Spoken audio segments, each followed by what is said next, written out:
Hello बच्चों, कैसे हैं आप सभी? उम्मीद करता हूँ बहुत अच्छे हैं, पढ़ाई को अच्छे से कंटिन्यू भी कर रहे होंगे। मैं हूँ प्रशांत माहेश्वरी और fun with physics YouTube channel पर आप सभी का बहुत-बहुत स्वागत है। आज की वीडियो क्लास में हम मॉडल पेपर का नेक्स्ट पार्ट डिस्कस करने वाले हैं। मतलब सेक्शन ए को खंड ए को हम डिस्कस कर चुके हैं। आज हम खंड बै, से और द क्लियर करने की कोशिश पूरी करेंगे। तो कुल मिलाकर के आज ऑलमोस्ट ही कंप्लीट हो जाना चाहिए मॉडल पेपर। ठीक है, और आप सभी का बहुत-बहुत शुक्रिया कि आपने कमेंट किया। आप कमेंट करते हैं तो हाँ पता चलता है कि हाँ कुछ बच्चों की रुचि है। अगर आपकी इंटरेस्ट है वीडियो को देखने में, आपको कंटेंट सही लगे तो प्लीज कमेंट करके बताएं। थैंक यू माल सिंह और वीरेंद्र जिन्होंने कमेंट किया। थैंक यू बच्चों। अ, चलो तो सेक्शन पे चलते हैं। सेक्शन बी चालू करते हैं आज, जिसमें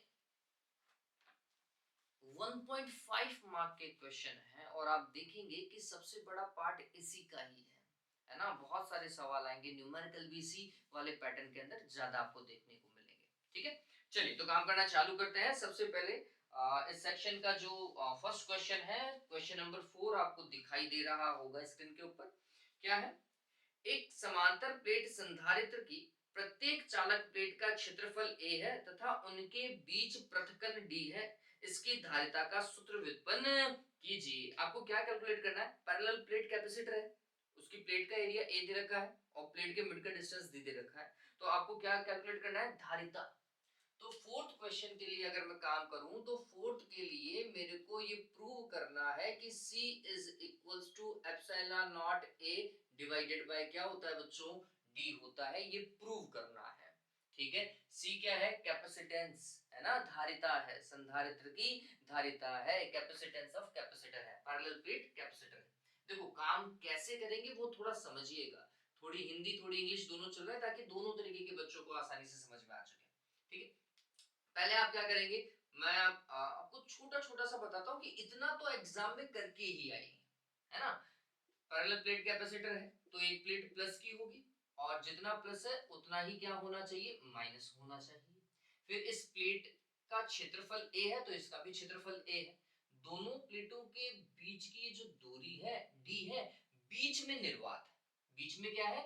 निर्वात है। अब आप ये थोड़ा समझिएगा कि अगर आप इलेक्ट्रिक फील्ड की बात करते हैं ना, तो इलेक्ट्रिक फील्ड प्लस से माइनस की ओर होता है, higher potential to lower potential होता है, ये इलेक्ट्रिक फील्ड है। ठीक, इस इलेक्ट्रिक फील्ड को मैं किस तरीके से देख सकता हूं? तो मैं बोल सकता हूं कि प्लस की प्लेट के कारण इलेक्ट्रिक फील्ड इस तरफ और माइनस की प्लेट के कारण भी इलेक्ट्रिक फील्ड इस तरफ, तो रिजल्टेंट इसी तरफ जाएगा। ठीक है, तो कैपेसिटेंस को कैलकुलेट करने के लिए या डेरिवेशन को चालू करने के लिए आप ये डायग्राम बनाएं। इलेक्ट्रिक फील्ड का डायरेक्शन इसके अंदर शो करके आए, ए और डी लिख करके आए और लिख दें कि ये पैरेलल प्लेट कैपेसिटर। ठीक है, अब काम कैसे करेंगे? तो हमने बोला मैं थ्योरी नहीं लिख रहा हूं, मैं सिर्फ फॉर्मूला उतार रहा हूं कि हाँ ये वाले फॉर्मूला यूज होंगे। सबसे पहले हम लिखेंगे electric field between the plates, है ना, दोनों प्लेटों के मध्य विद्युत क्षेत्र इलेक्ट्रिक फील्ड E कितना होगा भैया? इतना होगा एप्सिलॉन नॉट, सॉरी एक minute रुकिएगा।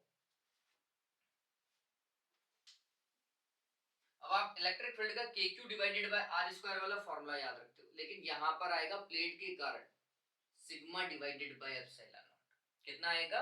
Sigma divided by epsilon not. Sigma क्या होता है? तो हम बोलते हैं आवेश घनत्व, पृष्ठीय आवेश घनत्व, सरफेस चार्ज डेंसिटी है सिग्मा, ध्यान में रखिएगा, जिसका खुद का एक फॉर्मूला है Q डिवाइडेड बाय A। ठीक है, और आप सभी को पता होगा Q तो आवेश है एक प्लेट का, A एरिया आ गया और एप्सिलॉन नॉट तो आप सभी को पता है। तो ये विद्युत क्षेत्र है प्लेटों के मध्य का। ठीक, फिर जैसे ही विद्युत क्षेत्र आ जाए तो फिर आप कैलकुलेट करेंगे potential difference between the plate, है ना। प्लेटों के मध्य क्या कैलकुलेट करना है? प्लेटों के मध्य आपको वोल्टता देखनी है, विभवांतर देखना है। विभवांतर का फॉर्मूला होता है E इंटू डी। क्या होता है? E into D. E का कितना? Q divided by A epsilon not और यहाँ पर D। बात समझ में आ गई क्या? फिर इसके बाद में जैसे ही V आ जाए आप कैपेसिटेंस इजीली कैलकुलेट कर सकते हैं। आपको एक फॉर्मूला पता होगा क्या भाई?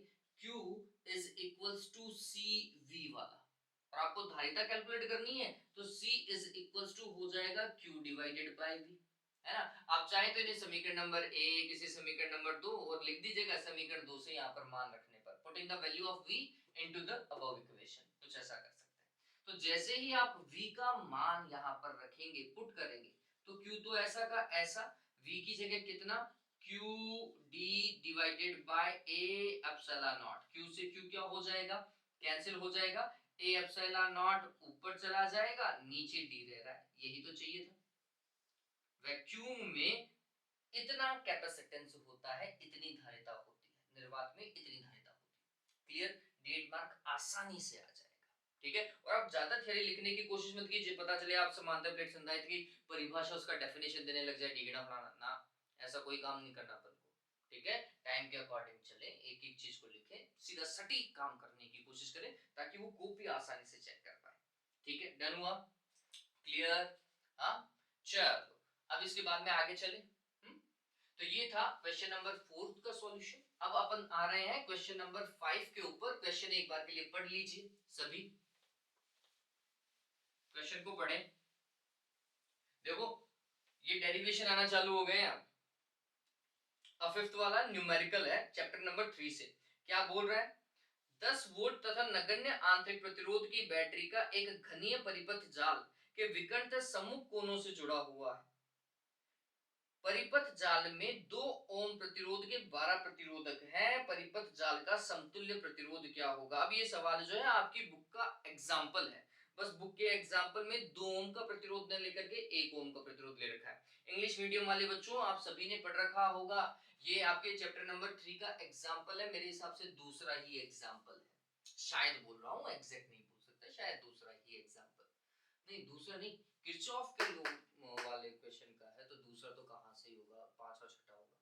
चलिए देखो, इस क्वेश्चन में क्या है, आपके पास में एक क्यूबिकल सर्किट है,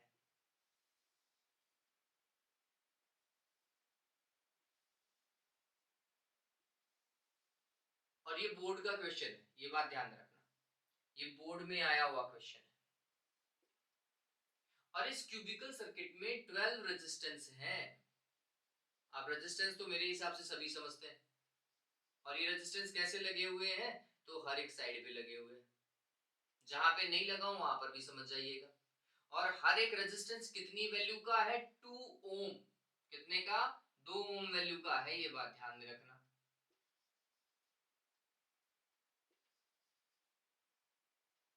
अब बता, मार्कर में ये काम आसानी से हो जाता है कि अंगुली से मिटा लो और बना लो, लेकिन एग्जाम में डायग्राम बढ़िया बनना चाहिए, दिखने में जो चीज सुंदर होती है ना, उसमें मार्किंग भी आसानी से होती है। फिर विकर्ण है, अपोजिट, डायगोनली अपोजिट सिरों को आपको क्या करना है, जोड़ देना है एक बैटरी से, और उस बैटरी को 10 वोल्ट की बैटरी है, मेरे हिसाब से रेजिस्टेंस, इंटरनल रेजिस्टेंस नहीं है, हाँ ठीक है, नगण्य आंतरिक प्रतिरोध 0 दे रखा है, तो बिल्कुल सिंपल सर्किट है, 10 वोल्ट की बैटरी से जुड़ा हुआ है, परिपथ का समतुल्य प्रतिरोध। अब देखो मैं क्वेश्चन का सॉल्यूशन उस तरफ कर रहा हूँ, ठीक, देखो ये सारे के सारे रेजिस्टेंस जो है वो 2 ओम के हैं। अभी मैं मेरी सुविधा के लिए इन सभी को क्या मान करके चल रहा हूँ, आर मान करके चल रहा हूँ, ये सारे रेजिस्टेंस कितने हैं, आर के हैं, और लास्ट में अपन लिख लेंगे कि आर की वैल्यू यहाँ पर कितनी दे रखी है, 2 दे रखी है, और इस आर की जगह अगर मैं, चलो हाँ ठीक है, चलिए तो कोई दिक्कत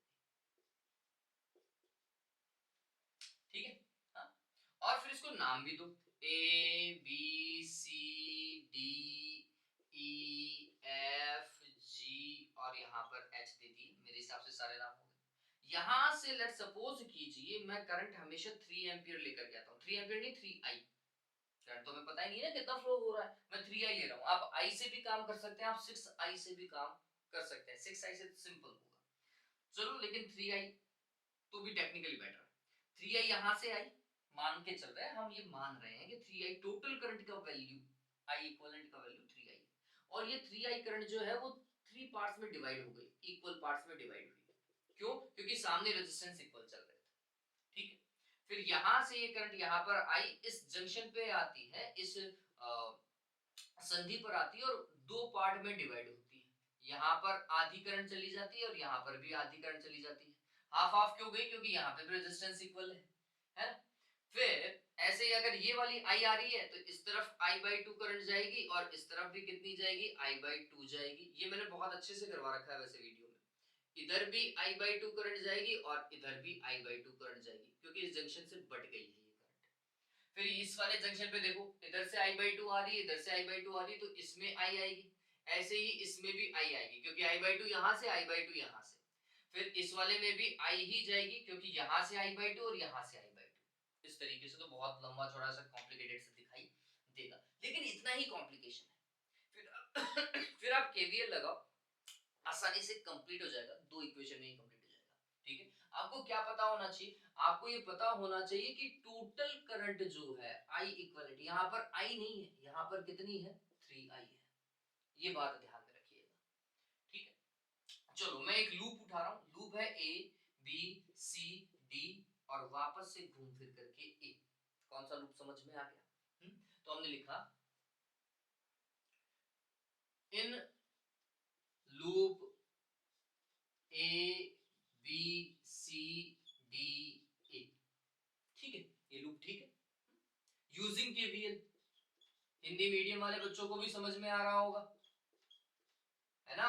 इस लूप में लूप अपना जहां से चालू होगा वहां से बंद भी होना चाहिए, कंप्लीट होना चाहिए, और केवीएल का यूज कर रहे हैं, किरचॉफ के द्वितीय नियम का यूज कर रहे हैं।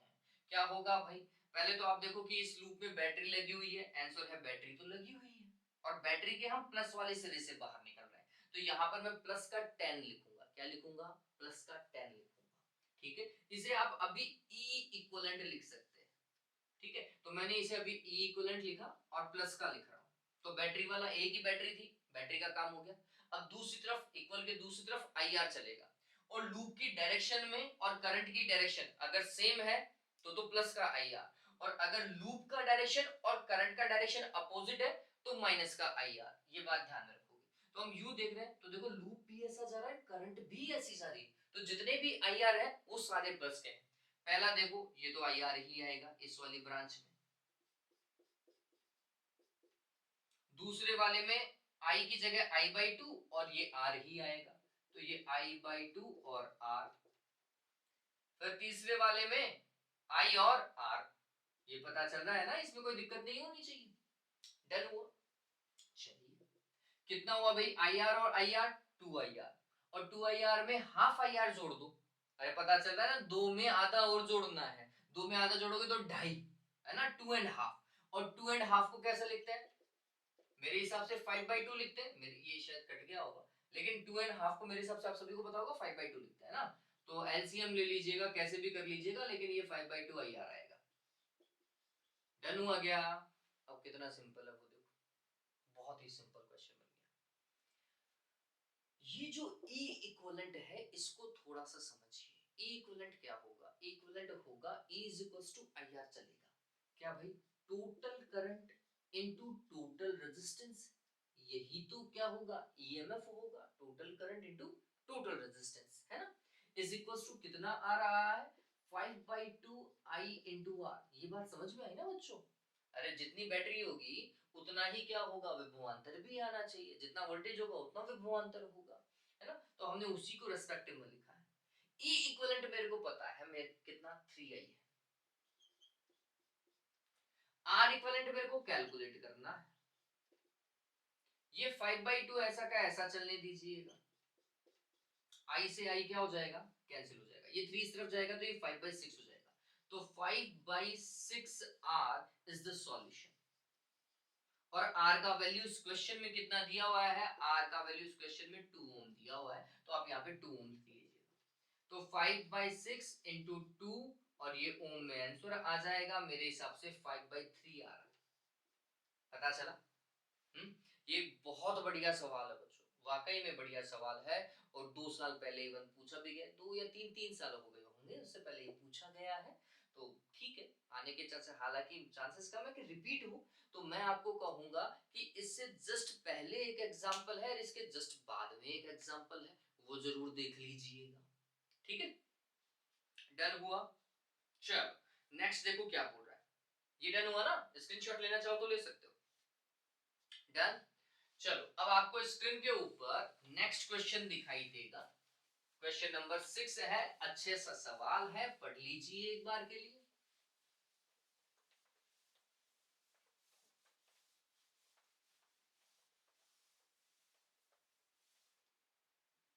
क्या बोल रहा है? किसी बाह्य चुंबकीय क्षेत्र में स्थित प्रतिचुंबकीय अनुचुंबकीय पदार्थों के लिए चुंबकीय क्षेत्र रेखाएं खींचिए। आपको क्या करना है, डायमैग्नेटिक और पैरामैग्नेटिक सब्सटेंसेस के लिए मैग्नेटिक फील्ड लाइन ड्रॉ करनी है अगर वो एक्सटर्नल फील्ड में हो। बहुत सिंपल सा क्वेश्चन है ये आपके बुक का। क्वेश्चन नंबर है 6। देखो भाई, क्या अगर ये डायमैग्नेटिक है, कौन सा, डायमैग्नेटिक, डायमैग्नेटिक सब्सटेंस, प्रतिचुंबकीय,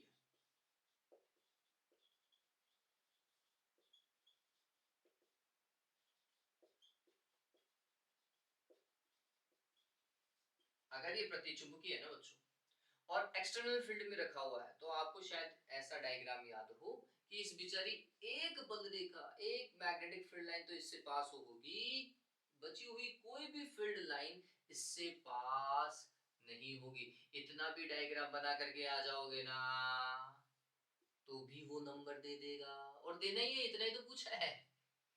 ठीक है, ये मैग्नेटिक फील्ड लाइंस है। ये क्या है, मैग्नेटिक फील्ड लाइंस है। और मैग्नेटिक सब्सटेंस से, डायमैग्नेटिक सब्सटेंस से सिर्फ एक ही निकल रही है। ठीक है, ये डन हुआ। तो ये डायमैग्नेटिक के लिए। पैरामैग्नेटिक के लिए क्या होगा, paramagnetic अनुचुंबकीय,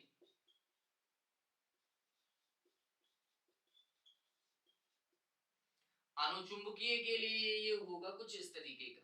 most of the field lines अंदर से गुजरने की कोशिश करेंगी, जैसे कुछ इस तरीके का।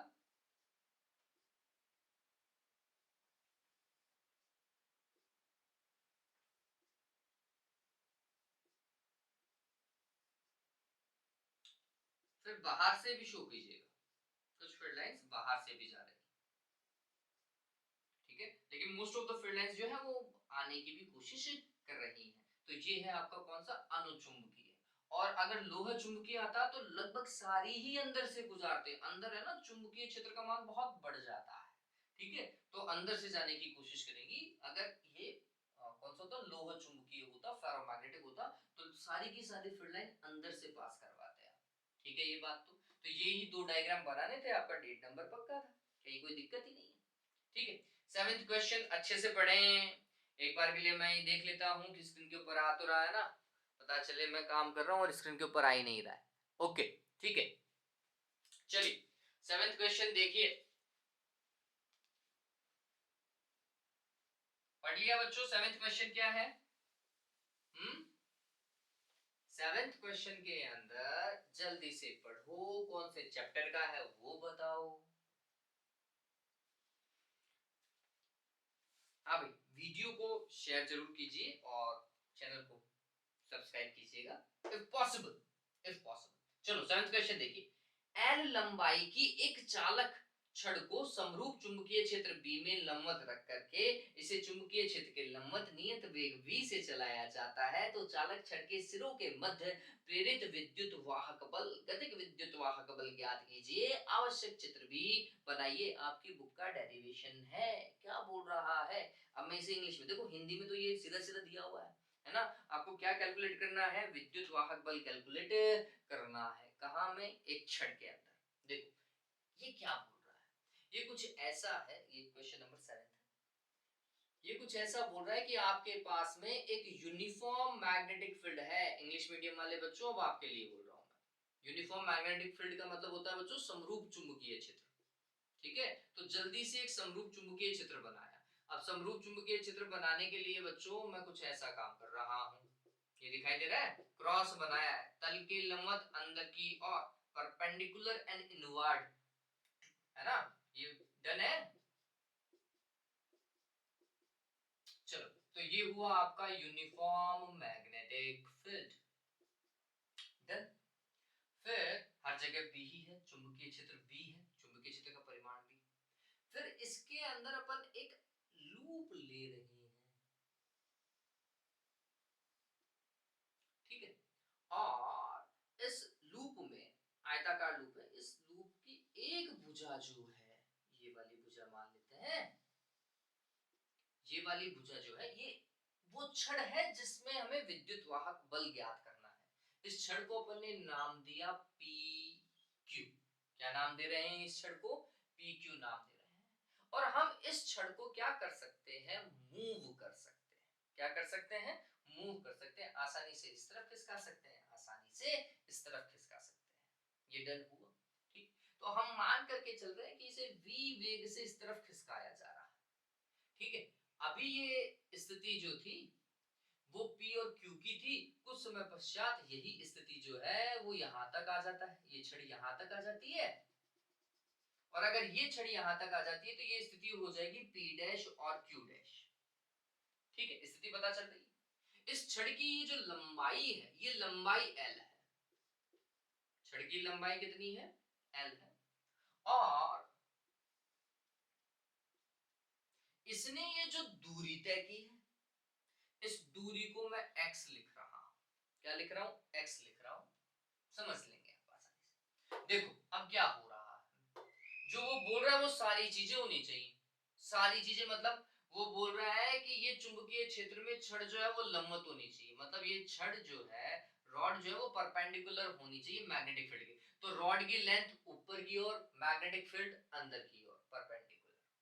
ठीक है, रॉड की लेंथ ऊपर की ओर, वेलोसिटी इस तरफ हॉरिजॉन्टल में, परपेंडिकुलर।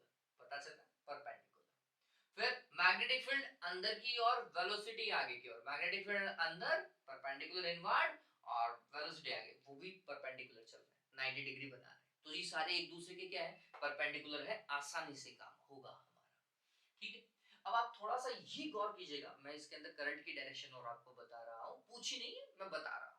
ठीक है, आप थोड़ा सा ये गौर कीजिएगा बच्चों कि अगर मैं इसे ऐसा लेकर के जा रहा हूं, इस तरफ लेकर के जा रहा हूं, तो फिर ये जो मैग्नेटिक फील्ड ये क्रॉस कर रहा है लूप, वो बढ़ रहा है या घट रहा है? तो शुरुआत में मैग्नेटिक फील्ड इतना ही क्रॉस हो रहा था। ठीक है, और जैसे जैसे आप आगे की ओर लेकर के गए, मैग्नेटिक फील्ड क्या हुआ? बढ़ गया। मैग्नेटिक फील्ड क्या हुआ? बढ़ गया है बच्चों। अगर मैग्नेटिक फील्ड बढ़ रहा है तो लेंज का नियम क्या बोलता है? प्रेरित धारा की दिशा इस प्रकार होनी चाहिए कि वह अपने कारण का विरोध कर सके, जिसके कारण वो उत्पन्न हुई है उसका विरोध कर सके, है ना। इंड्यूस करंट का डायरेक्शन हमेशा एक्चुअल काज का अपोज करता है, ये लेंज का लॉ है। ठीक है, तो अब मैग्नेटिक फील्ड बढ़ रहा है, मैग्नेटिक फ्लक्स बढ़ रहा है, तो हमें करंट को क्या करना पड़ेगा? इस तरीके से फ्लो करवाना पड़ेगा कि मैग्नेटिक फ्लक्स घट जाए।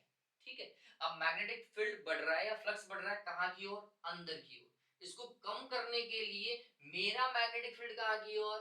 बाहर की ओर जाना चाहिए। ठीक है, मेरे को तो अपोज करवाना है ना, तो अगर ये बढ़ रहा है तो कम करवाना है, कम करवाने के लिए अपोजिट डायरेक्शन। ठीक है, तो वापस से लूप का नियम लगाता हूं और मेरा वाला मैग्नेटिक फील्ड मतलब इंड्यूस्ड करंट वाला मैग्नेटिक फील्ड कैसा जा रहा है? ऐसा, यू, इस तरफ, बाहर की तरफ। ठीक है, क्योंकि एक्चुअल अंदर की तरफ जा रहा है और कम करने के लिए आपको अपोजिट में जाना पड़ेगा। तो अगर ये मैग्नेटिक फील्ड ऐसा है तो करंट की डायरेक्शन ऐसी होगी। पता चल रही है? करंट की डायरेक्शन यूं जाएगी करंट। ठीक है, तो ये करंट की डायरेक्शन में शो कर रहा हूं, ये करंट की डायरेक्शन पूछी नहीं है, नहीं बना के आएंगे तो भी कोई दिक्कत वाली बात नहीं है। एक चीज जो आप बना करके आएंगे वो है इसमें पोलैरिटी कौन सी है, कौन सा, अगर ईएमएफ जनरेट हो रहा है तो एक प्लस का होगा और एक माइनस का होगा। तो पोलैरिटी को देखने के लिए मैं आपको हमेशा राइट हैंड का ये थोड़ा सा ध्यान में रखिएगा कि इसके अंदर आप हमेशा ये देखिए कि फिंगर्स को मूव कीजिए। आपने ये पढ़ा होगा वी क्रॉस बी, है ना। अगर V क्रॉस B में आप जो देखेंगे, अगर इस डायरेक्शन के अंदर चलेंगे ना तो आपको ईएमएफ आसानी से पता चलेगा। तो राइट हैंड को V से B की डायरेक्शन में चलाओ। V कहां की ओर है? राइट हैंड V इस तरफ है। B कहां की ओर है? अंदर की तरफ है। फिंगर्स को अंदर की ओर, अंदर की ओर लेके, थंब कहां की ओर गया?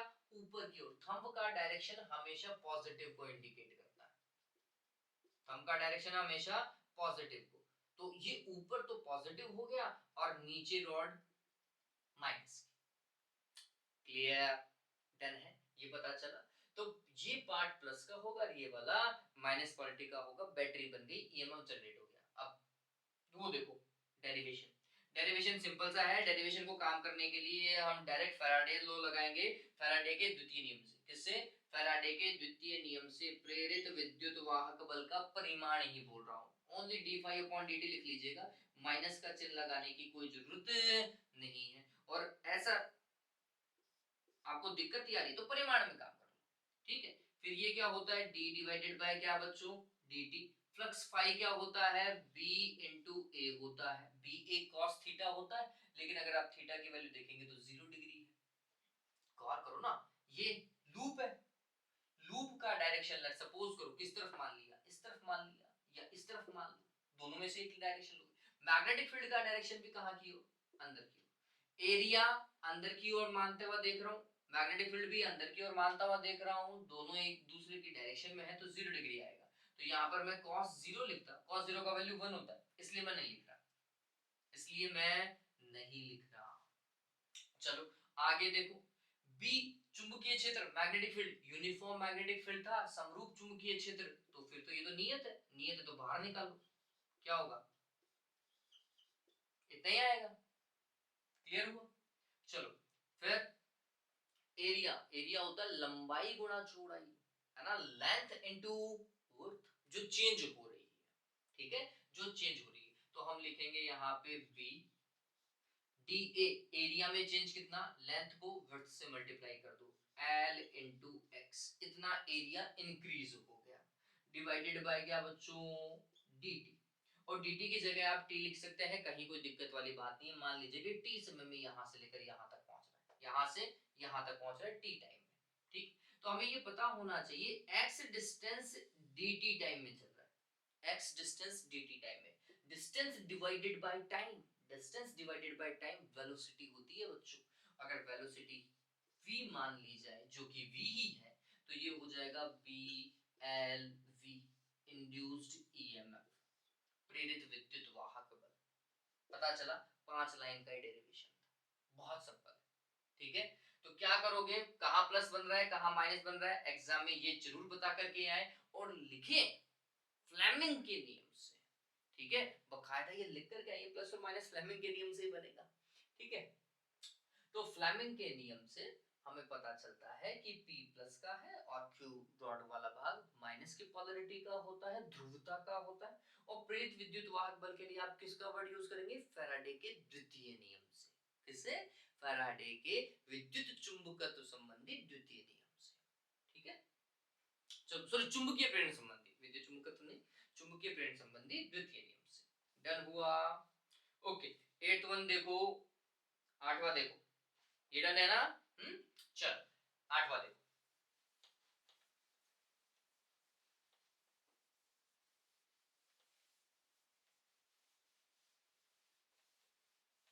अगर आप वीडियोस लगातार देखते ना मेरे, तो आपको ये चीजें बहुत आसान लगती, क्योंकि वहां पे समझाने के लिए बहुत टाइम चाहिए होता है, और मैंने हर एक वीडियो में टाइम लिया चीज को समझाने के लिए।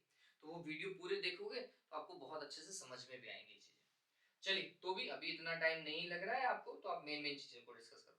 8th क्वेश्चन, 8th क्वेश्चन में क्या बोल रहा है, यदि प्राथमिक कुंडली में बहने वाली 2 एम्पियर की धारा को 5 मिली सेकेंड में शून्य कर दे, तो द्वितीय कुंडली में 20 मिली वोल्ट का प्रेरित विद्युत वाहक बल उत्पन्न होता है।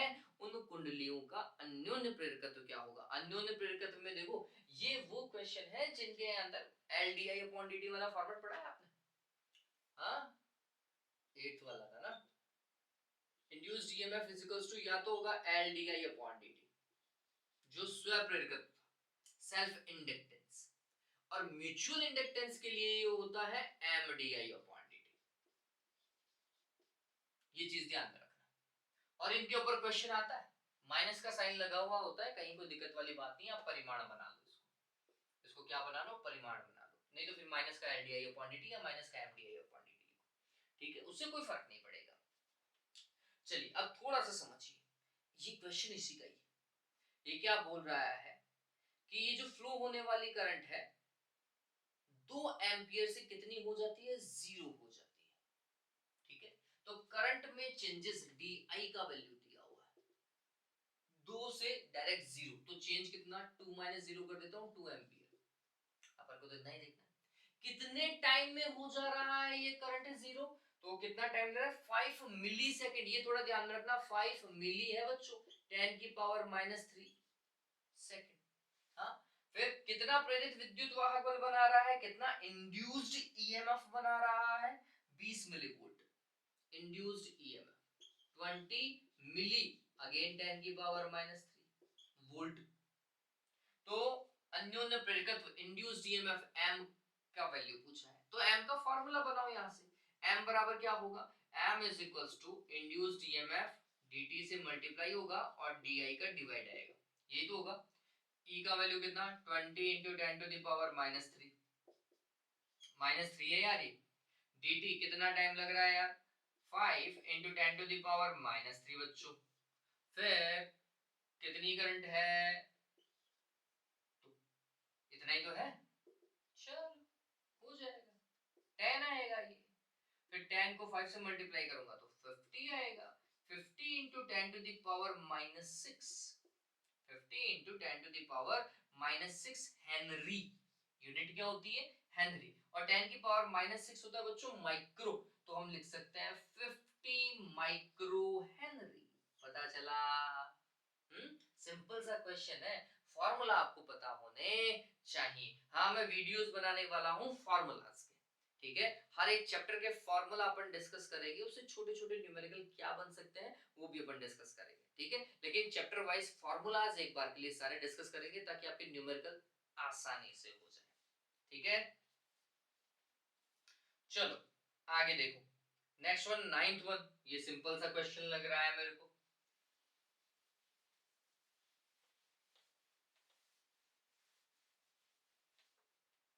9th वन देखो, निम्न विद्युत चुंबकीय तरंगों के नाम लिखिए, आपको सिर्फ इलेक्ट्रोमैग्नेटिक वेव्स का सिर्फ नेम ही लिखना है और कुछ नहीं करना है, ठीक है। निर्वात नलिका मैग्नेट्रॉन द्वारा उत्पन्न होती है, produced by vacuum tubes like मैग्नेट्रॉन्स।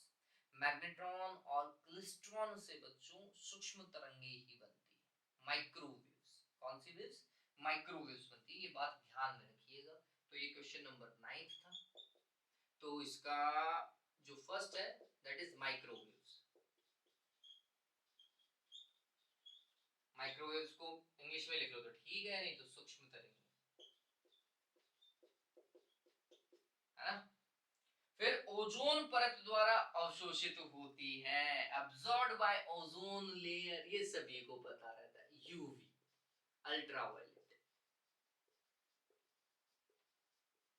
ठीक है, अल्ट्रावायलेट को बोलते हैं पराबैंगनी।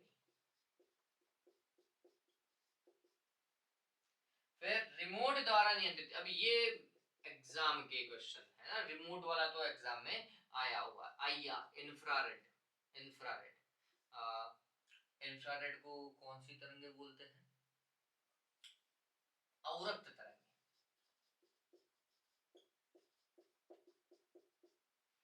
ठीक है, तो इंफ्रारेड ये ध्यान में रखना।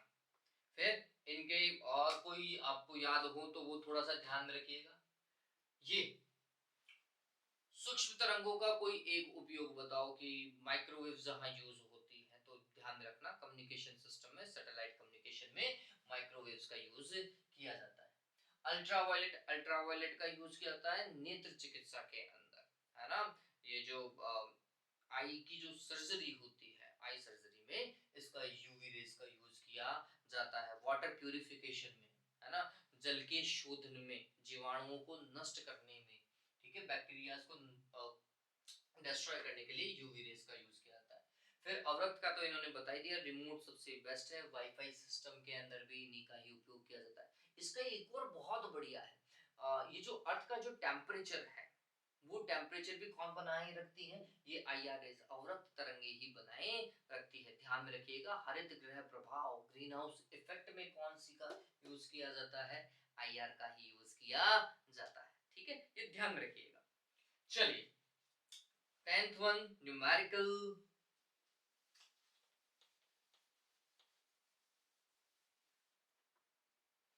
ओके, क्या बोल रहा है, किसी 20 सेंटीमीटर फोकस दूरी के उत्तल लेंस के संपर्क में 30 सेंटीमीटर फोकस दूरी के अवतल लेंस के संयोजन से बने संयुक्त लेंस की फोकस दूरी क्या होगी? तंत्र अभिसारी होगा या अपसारी? इंग्लिश में आपको समझ में आ रहा है? आपके पास में दो लेंस है, एक है कॉनकेव और एक है कॉन्वेक्स। ठीक है, सबसे पहले उत्तल लेंस मतलब कॉन्वेक्स लेंस। कॉन्वेक्स लेंस का फोकल लेंथ f1 लिख देता हूं, 20 सेंटीमीटर दिया हुआ है, कॉन्वेक्स है। कौन सा है? कॉन्वेक्स, उत्तल लेंस है। और एक दूसरा लेंस भी दिया हुआ है, अवतल। और अवतल का, अवतल मतलब कॉनकेव, कॉनकेव लेंस, अवतल लेंस, इसकी फोकल लेंथ माइनस की होगी।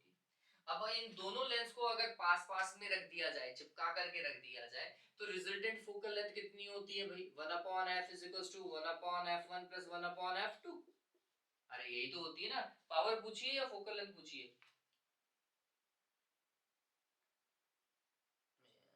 What is the focal length of combination? तो चलो ये पूछा, 1/f1 20 माइनस 30, ये 1/f।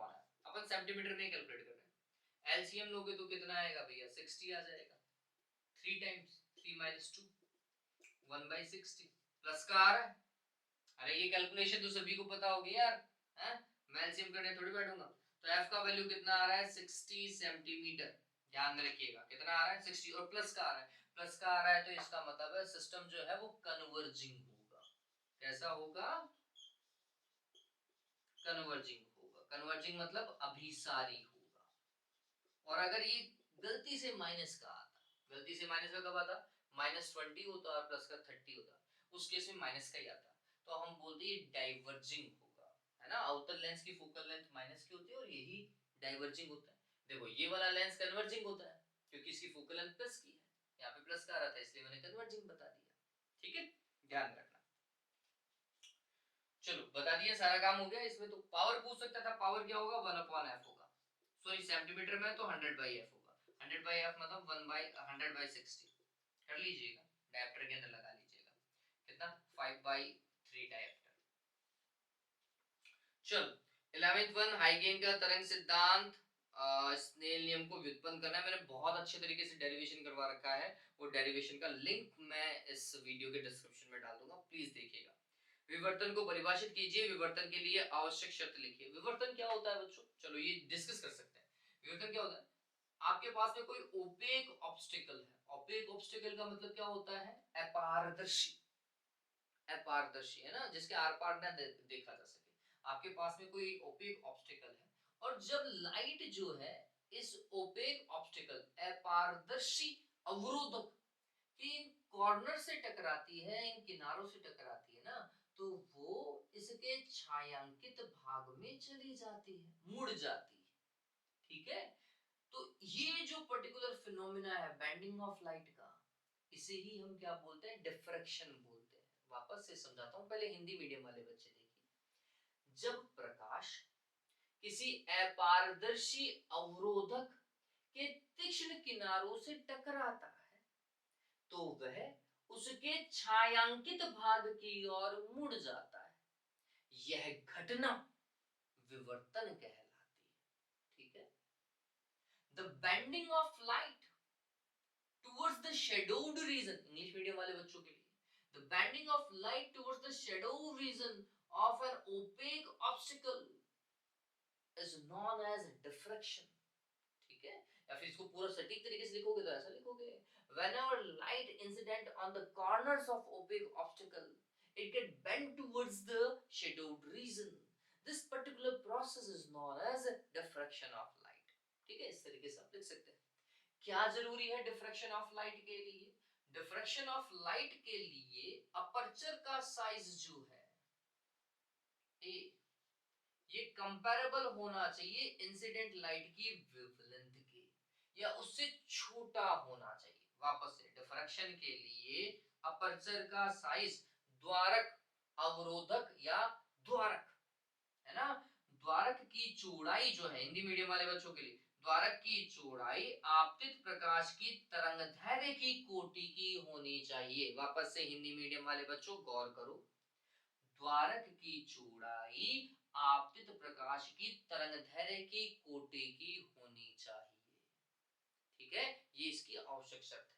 इंग्लिश मीडियम वाले बच्चों, the size of obstacle or the aperture size should be in the range of incident wavelength of light। ठीक है, ये बात ध्यान में रखिएगा, यही इसका क्या है, नेसेसरी कंडीशन है, आवश्यक शर्त है। ठीक, तो ये हो गया। चलिए 13वां सवाल देखिए। 13वां सवाल जल्दी से पढ़ो, 13 वाला क्वेश्चन जल्दी से पढ़िए।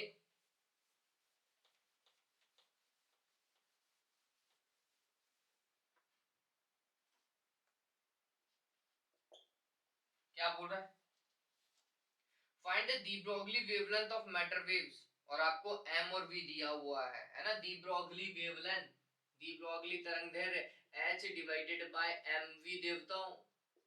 h का value 6.62 into 10 to the power -34 joule second. m का वैल्यू द्रव्यमान देखो कितना दिया हुआ है, 0.040 kg, और वेलोसिटी दे रखी है 1 किलोमीटर पर सेकंड है भैया। मीटर पर सेकंड में कन्वर्ट करो, किलोमीटर को मीटर में 1000 से मल्टीप्लाई, और सेकंड तो था तो कोई दिक्कत वाली बात नहीं है। और इसको 1000 से मल्टीप्लाई करोगे तो भाई साहब ये 40 बन जाएगा। आसानी से सॉल्व कर लीजिएगा, और जो भी आएगा मीटर में लिखिएगा, वेवलेंथ मीटर में मेजर होती है। बहुत सिंपल सा सवाल था यार।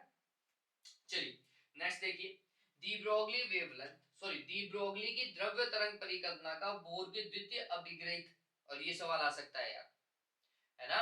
आपको ये पूछा जा सकता है कि डी ब्रोगली की जो वेवलेंथ है वो बोर ने किस तरीके से प्रूव करी थी। मतलब ये जो फार्मूला है ना, lambda is equals to h divided by p वाला, ये वाला फार्मूला कैसे बोर ने प्रूव किया था अपने सेकंड पोस्टुलेट से।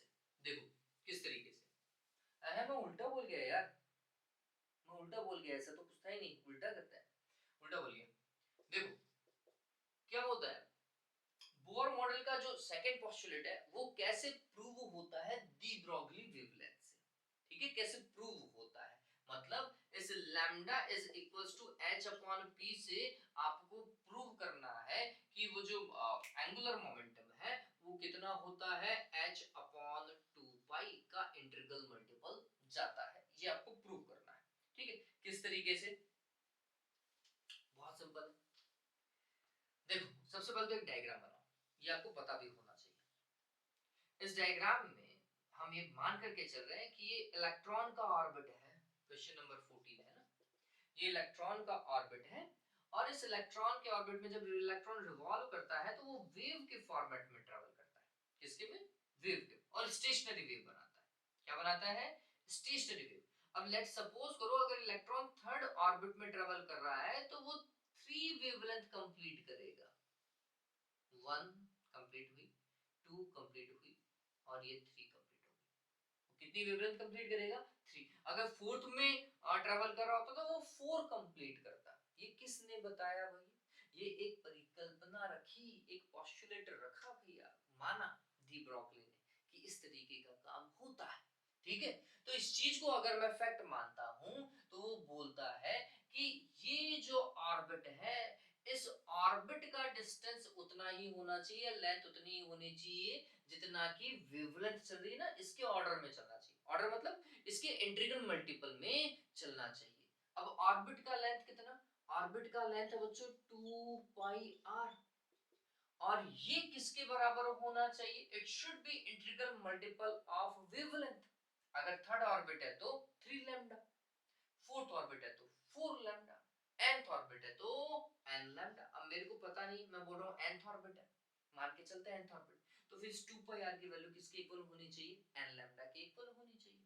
चलिए अकॉर्डिंग टू डी ब्रोगली काम कर रहे हैं, फिर बोर तक आ जाएंगे।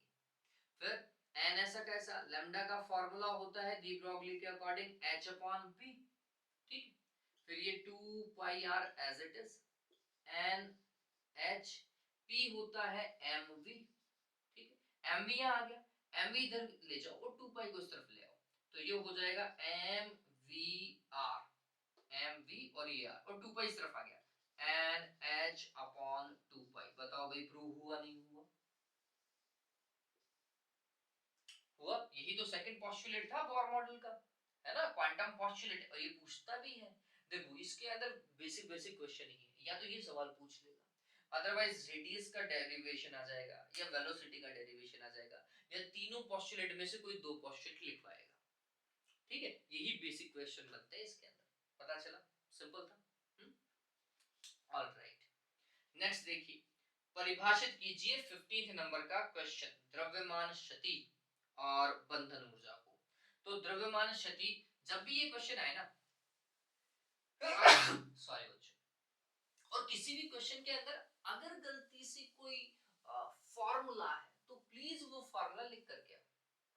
देखो पहले समझो कि द्रव्यमान क्षति क्या चीज होती है। आप सभी ने वैसे पढ़ रखा होगा कि अगर ये नाभिक है, हिंदी मीडियम वाले बच्चों को पहले तो समझा रहा हूं, अगर ये नाभिक है तो नाभिक में होंगे प्रोटॉन्स और न्यूट्रॉन्स। ठीक है, न्यूक्लियस के अंदर प्रोटॉन्स और न्यूट्रॉन्स होते हैं, इंग्लिश मीडियम वाले भी समझिए, न्यूक्लियस में प्रोटॉन्स और न्यूट्रॉन्स होते हैं। तो अगर कोई बोले कि न्यूक्लियस का मास क्या होगा, तो हम बोलेंगे सभी प्रोटॉन्स का मास और सभी न्यूट्रॉन्स का मास, सभी प्रोटॉनों का द्रव्यमान और न्यूट्रॉनों का द्रव्यमान को ऐड अप कर लो, यही क्या होना चाहिए, इस न्यूक्लियस का मास होना चाहिए, इस न्यूक्लियस का द्रव्यमान होना चाहिए।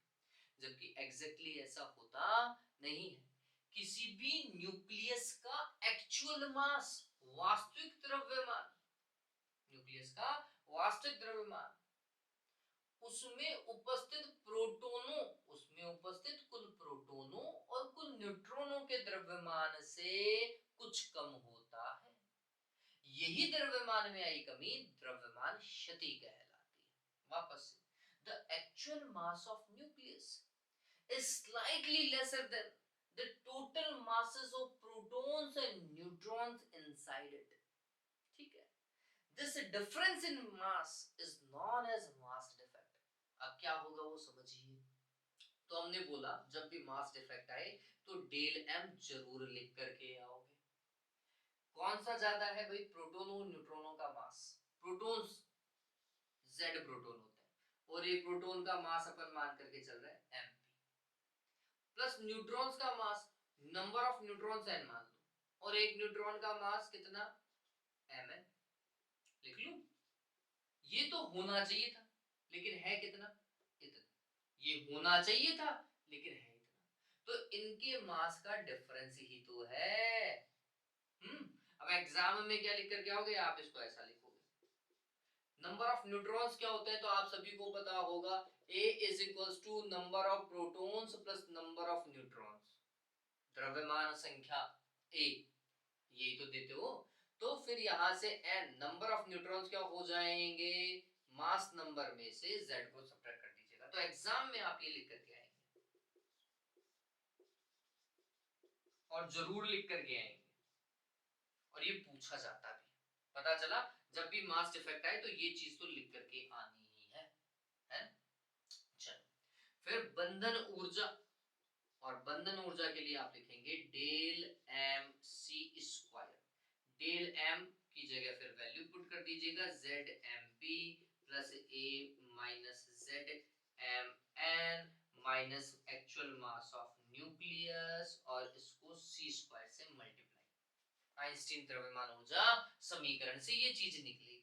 ये तो क्लियर हुआ। अब ये क्या चीज है, हा? हम बोलेंगे कि नाभिक में, न्यूक्लियस के अंदर बहुत सारे प्रोटॉन्स और न्यूट्रॉन्स हैं, और बहुत सारे प्रोटॉन्स बच्चों, एक प्रोटॉन पॉजिटिव, दूसरा प्रोटॉन भी पॉजिटिव, ठीक है, और पॉजिटिव पॉजिटिव चार्ज रिपेल कर सकते हैं। अब इतने सारे प्रोटॉन्स अगर छोटी सी जगह में रह रहे होंगे तो वो रिपेल करेंगे, उन्हें बांधे रखने के लिए कोई एक्स्ट्रा फोर्स भी तो लगा रहा होगा, कोई एक्स्ट्रा एनर्जी भी तो चल रही होगी। वो एक्स्ट्रा एनर्जी ही क्या है, बाइंडिंग एनर्जी है, बंधन ऊर्जा है। किसी भी नाभिक में प्रोटॉन्स और न्यूट्रॉन्स को बांधे रखने के लिए जितनी ऊर्जा की आवश्यकता होती है वह बंधन ऊर्जा कहलाती है। इसका उल्टा भी आप लिख सकते हो, किसी नाभिक में उपस्थित प्रोटॉनों और न्यूट्रॉनों को एक दूसरे से अनंत दूरी तक अलग अलग करने के लिए या नाभिक को तोड़ने के लिए जितनी ऊर्जा की आवश्यकता होती है वह भी बंधन ऊर्जा होती है। ठीक है, the energy required to split up the nucleus, है ना, is known as binding energy, ये भी लिख सकते हैं। The energy required to bind all the protons and neutrons inside the nucleus is also binding energy।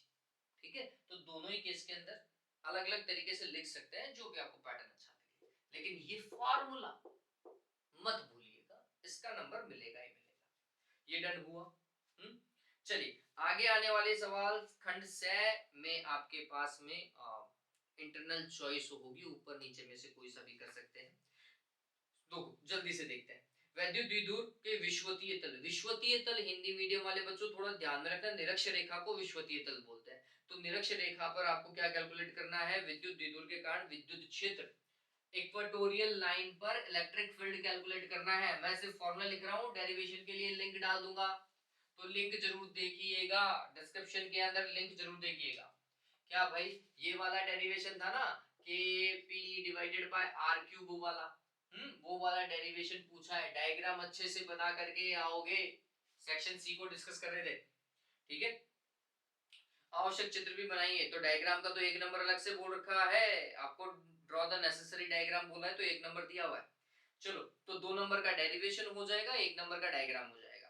फिर इसके बाद में इसका और पार्ट देखो, गाउस का नियम की सहायता से अनंत लंबाई के एक समान आवेशित सीधे तार के कारण किसी बिंदु पर चुंबकीय क्षेत्र की चुंबकीय क्षेत्र नहीं, विद्युत क्षेत्र की तीव्रता का व्यंजक प्राप्त कीजिए। आवश्यक चित्र बनाइए। वापस से नेसेसरी डायग्राम का सिंगल मार्क है। Electric field due to infinitely long linear charge, ठीक है। कितना, 2k lambda divided by r वाला डेरिवेशन याद आ रहा है? वो वाला आपको पूरा का पूरा करना है। लिंक मैं शेयर कर रहा हूं। फिर इसके बाद में नेक्स्ट 17, इसमें क्या बोल रहा है, दो सीधे धारावाही चालकों के मध्य इकाई लंबाई पर लगने वाला बल, फोर्स पर यूनिट लेंथ, दो करंट कैरिंग कंडक्टर के यूनिट लेंथ पर कितना फोर्स लगता है, F by L mu naught I1 I2 divided by 2 pi d। Question number 17 की बात कर रहा हूं, इसका डेरिवेशन पूछ रहा है। I1 इस वाली में करंट, I2 इस वाली में करंट, और इनके मिड की जो डिस्टेंस है वो d होती है, ठीक है। अगर करंट सेम डायरेक्शन में है तो attractive in nature, force attraction का लगेगा। करंट अपोजिट डायरेक्शन में है तो रिपल्सिव इन नेचर। ये मैं आपको एक्स्ट्रा में बता रहा हूं, ठीक है। डायग्राम बनाने का एक नंबर है, मतलब ये बनाने का एक नंबर दे रहा है भाई। हालांकि इसमें आगे आपको बहुत सारी चीजें बतानी पड़ेंगी, मैग्नेटिक फील्ड और वो बताना पड़ेगा, फोर्स बताना पड़ेगा, लेकिन ध्यान रखिएगा। चलिए फिर एक आवेशित कण, ओके, आपको याद हो इसका और वाला पार्ट अगर आप देखेंगे, कोई चार्ज पार्टिकल जो है वो अगर 0 से 90 के बीच में किसी एंगल पर आ जाए तो उस केस को डराइव करवा रहा है ना। उस केस में क्या होता है, उसका जो पाथ होता है ना वो हेलिकल होता है? ये जो सर्पिलाकार हेलिकल, ये बात ध्यान में रखिएगा। पाथ पूछ लेता है कि कैसा पथ होगा, तो सर्पिलाकार पथ होगा, ठीक है। हेलिकल पाथ जिसे हम बोलते हैं वो पथ होता है, और उसके लिए चूड़ी अंतराल पूछ रहा है, ये वाली डिस्टेंस, और एक रेडियस पूछ रहा है, इस पाथ की रेडियस। ये और ये पूछा जाता है, इंपॉर्टेंट है यार, ऐसा भी नहीं है, मैं ये भी नहीं बोल सकता कि इंपॉर्टेंट नहीं है। तो ये देखना जरूर, मैं वैसे लिंक शेयर कर दूंगा। ये M V sine theta radius divided by Q भी होता है, ठीक है। रेडियस का तो M V sine theta divided by Q भी होता है। और वो जो चूड़ी अंतराल है, चुंबकीय क्षेत्र की दिशा में तय की गई दूरी जो है, जिसे हम y लिखते हैं, वो है 2 pi r divided by tan theta, इसका डेरिवेशन है ना। तो ये दो चीजें पूछी, बहुत सिंपल सी है, मैं लिंक शेयर कर रहा हूं, तो प्लीज देख लीजिएगा। 18वां सवाल दृष्टकारी एग्जाम के अंदर आएगा ही आएगा। 18th में रेक्टिफायर आएगा ही आएगा, ये बात ध्यान में रखना, और हाफ वेव रेक्टिफायर या फिर फुल वेव रेक्टिफायर में से एक आएगा। इस बार फुल वेव रेक्टिफायर दे रखा है, तो आपको रेक्टिफायर की डेफिनेशन 1 नंबर की, फिर फुल वेव रेक्टिफायर का डायग्राम 1 नंबर का, फिर representation of waveform of input and output cycle. रे भगवान, मतलब थ्योरी का नाम और निशान नहीं है सवाल के अंदर। आप देखेंगे आपको थ्योरी नहीं लिखनी है, आपको सर्किट डायग्राम बनाना है, उसका एक नंबर है। फिर उसके बाद में इनपुट आउटपुट वेवफॉर्म बनानी है, उसका एक नंबर है। मतलब कितना है वो देखो।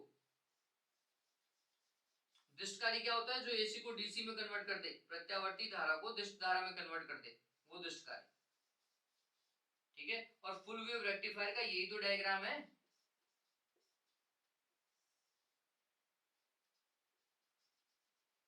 बोलो, ये डायग्राम बनाने का आपको एक नंबर मिल गया, मतलब मैंने एक नंबर बना दिया। फिर इनपुट आउटपुट वेवफॉर्म बनाओ, तो D1 डायोड के लिए ऊपर से आएगा। फिर D2 डायोड के लिए इनपुट कैसा आएगा? ये नीचे वाला पार्ट आता, तो ऐसा आप देखते you.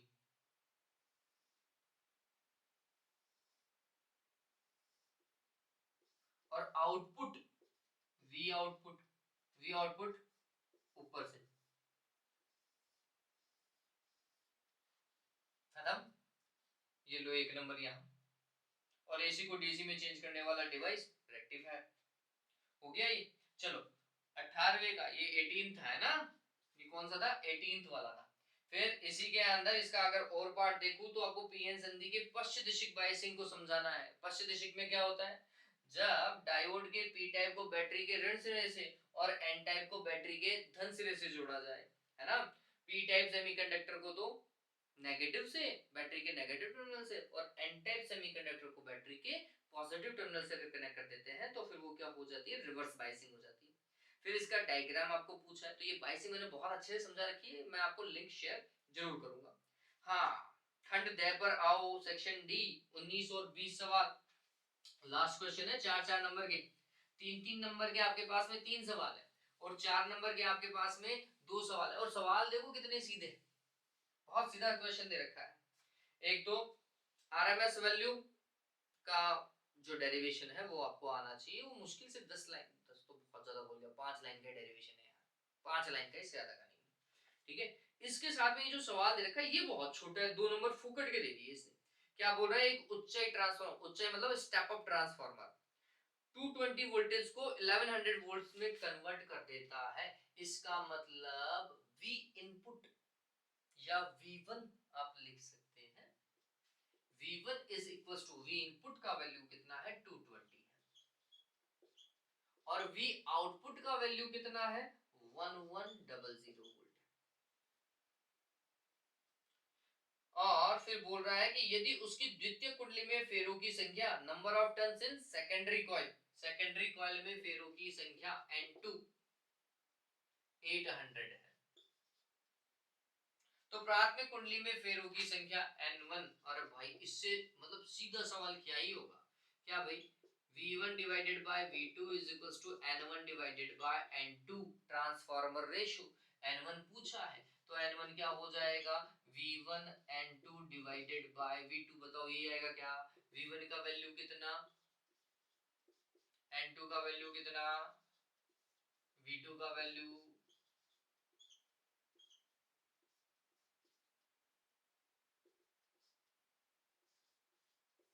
Number of turns in primary 160, ठीक है, और सेकेंडरी में 800। पता चला इसका कोई यूनिट नहीं होगा, तो ये क्वेश्चन बहुत सिंपल था यार। फिर इसके बाद में देखो इसी का ही और में अगर आप देखेंगे तो और क्या है अंदर? औसत शक्ति का व्यंजक। एसी के अंदर औसत शक्ति P एवरेज क्या होता है भैया? औसत शक्ति का मेरे हिसाब से अगर आपको पता हो तो ये होता है VRMS IRMS cos phi, इसका डेरिवेशन, या फिर 1/2 VM IM cos phi, यही तो होता है। ये ध्यान में रखिएगा, या फिर V0 I0 cos phi, और उसमें 2 का डिवाइड लग रहा है। और इसका न्यूमेरिकल देखो एक बार के लिए। 30 माइक्रोफैरड का एक आवेशित संधाई 27 माइक्रो हेनरी मिली हेनरी के प्रेरित्र से जोड़ा गया है। मतलब आपको एक कैपेसिटर दिया हुआ है और एक इंडक्टर कॉइल दी हुई है, और आपको मुक्त दोलनों की आवृत्ति पूछी है, नेचुरल फ्रीक्वेंसी पूछी है यार। अब ये भी नहीं आई थी, सिंपल सवाल है। नेचुरल फ्रीक्वेंसी का फॉर्मूला 19th का न्यूमेरिकल बता रहा हूं। नेचुरल फ्रीक्वेंसी का formula 1/2 pi root L C. L का वैल्यू 27 मिली हेनरी। एल की वैल्यू कितनी? 27 इंटू 10⁻³ हेनरी। और कैपेसिटेंस दे रखा है आपको 30 इंटू 10⁻⁻6 माइक्रोफेरेड। तो ये माइक्रो तो हो चुका फेरेड। वैल्यू पुट करो, कैलकुलेशन करो, लास्ट में जो भी आए उसकी यूनिट हर्ट्ज लगाइएगा। उसकी यूनिट क्या लगाएंगे? हर्ट्ज लगाएंगे। ठीक है, चलो ये हो गया। 20वां सवाल। ये तो ऊपर वाला तो लेंस मेकर फॉर्मूला है, डेराइव करना ही करना है। डायग्राम बनाओगे 1 नंबर मिलेगा डायग्राम का, और डेरिवेशन का आपको 2 नंबर मिलने वाला है। वापस से इसको थोड़ा सा तसल्ली से देखते हैं। लेंस मेकर फॉर्मूला को व्युत्पन्न करना है। सूत्रों के लिए प्रयुक्त चिन्हों का सामान्य अर्थ है। ओके, आवश्यक सूत्र नहीं। ओके, डेरिवेशन का इसके अंदर अब समझना इस चीज को क्या हो रहा है। सिर्फ फर्स्ट वाले पार्ट में ही 3 नंबर का है। 3 नंबर में क्या होगा, आप जो रे डायग्राम बनाओगे वो 1 नंबर का, और जो आप उसके लिए डेरिवेशन करोगे वो 2 नंबर का। तो पहला सवाल समझ में आया कि कैसे मिलेगा। अब इसका न्यूमेरिकल देखो, न्यूमेरिकल क्या बोल रहा है। किसी अभिसारी लेंस के दोनों पृष्ठों की वक्रता त्रिज्याएं, देखो इंग्लिश के अंदर अगर आप देखोगे रेडियस ऑफ कर्वेचर दे रखा है R1 और R2, और अभिसारी लेंस है कॉन्वेक्स। R1 इस तरफ होता है बच्चों, R1 हमेशा प्लस का ही लिखा जाएगा, तो ये होगा 10 सेंटीमीटर। और R2 इस वाले लेंस के लिए माइनस का लिखा जाएगा, मतलब माइनस का 15 सेंटीमीटर। R1 और R2 दे दिया। फिर इस लेंस की फोकल लेंथ कॉन्वेक्स है तो फोकल लेंथ प्लस की ही लिखेंगे, ये 12 सेंटीमीटर दिया हुआ है। एग्जांपल है, आपको अपवर्तनांक कैलकुलेट करना है, रिफ्रैक्टिव इंडेक्स कैलकुलेट करना है, n/1 कैलकुलेट करना है, या n ही मान लीजिए। फार्मूला ऊपर दिया हुआ है, 1/f is equals to mu की जगह मैं n लिखता हूं, n-1 जो कैलकुलेट करना है, 1/r1 minus 1/r2, f 1/12 n-1 as it is 1/r1 10। ये माइनस और ये वाली R2 की वैल्यू माइनस रखूंगा तो प्लस आ जाएगा क्या बच्चों? ऐसा ही होगा। अब देखो कैलकुलेशन देखो यहां से, 1/12 as it is, 1/12 as it is, n-1, n तो कैलकुलेट ही करना है। एलसीएम लो, 150 लिख दूं, हाँ इसको इससे मल्टीप्लाई कर दिया, 15 इधर आ जाएगा, 10 इधर आ जाएगा, तो 25 हो जाएगा। ठीक है, 25 को 6 टाइम देखोगे तो बताओ ये आएगा, और 6 2 12 होता है, तो ये कुछ ऐसा हुआ 1/2 इज इक्वल्स टू n-1। अरे ये तो हुआ, सब कुछ कटकुट आ गया। -1 इस तरफ आएगा तो प्लस का हो जाएगा, तो n is equals to 1 plus 1/2 that is 1.5 3/2। और रिफ्रैक्टिव इंडेक्स अपवर्तनांक का कोई मात्रक नहीं होता। ठीक है, डन, ऑलराइट। चलिए फिर इसका और पार्ट देखिए, सरल सूक्ष्मदर्शी के लिए और तक, अरे वाह भाई, 1+d/f ये वाला फॉर्मूला का पूछा हुआ है डेरिवेशन, और अच्छा है मैंने आज तक सरल सूक्ष्मदर्शी के लिए नहीं देखा, बढ़िया बात है। आवर्धन क्षमता 6 प्राप्त करने के लिए प्रयुक्त सरल सूक्ष्मदर्शी की फोकस दूरी क्या होगी, जबकि अंतिम प्रतिबिंब कहां पर बन रहा है, 25 पर बन रहा है। फॉर्मूला अगर आपने डेराइव कर लिया तो आपको आसानी से क्वेश्चन भी हो जाएगा, तो ये बहुत बढ़िया बात है भैया। देखो m इज इक्वल्स टू होता है 1+d/f। ठीक है, m का वैल्यू लीनियर मैग्निफिकेशन कितना बोल रहा है भैया, लीनियर मैग्निफिकेशन आवर्धन क्षमता 6 चाहिए, 1+d, t हमेशा 25 होता है, f पूछ रहा है 5 आएगा क्या, 5 इज इक्वल्स टू 25/f, तो f का वैल्यू 5 सेंटीमीटर भाई, सॉल्व कर लेना, f 5 सेंटीमीटर ही आएगा। ठीक है, पता चला। तो लास्ट वाले को मैंने जल्दी जल्दी किया क्योंकि ये बड़े सवाल है, ये डेरिवेशन आपके मेरे हिसाब से पहले से ही क्लियर होंगे। अब क्या होने वाला है, अब आगे आने वाले वीडियो के अंदर मैं लाइव क्लास के ऊपर ही आऊंगा, लेकिन मैं आपको दिखाई नहीं दूंगा, टैब के ऊपर वो क्लास आएगी, लाइव क्लास अपन डिस्कस करेंगे, हर एक फॉर्मूला अपन याद करेंगे, चैप्टर वाइज काम करेंगे, और उस चैप्टर में आपको क्या क्या याद करना है, कौन सा एग्जाम्पल आपको पढ़ना है, वो मैं आपको बताऊंगा। ठीक है, चलो आज के लिए बच्चों इतना ही। Have a good day and take care.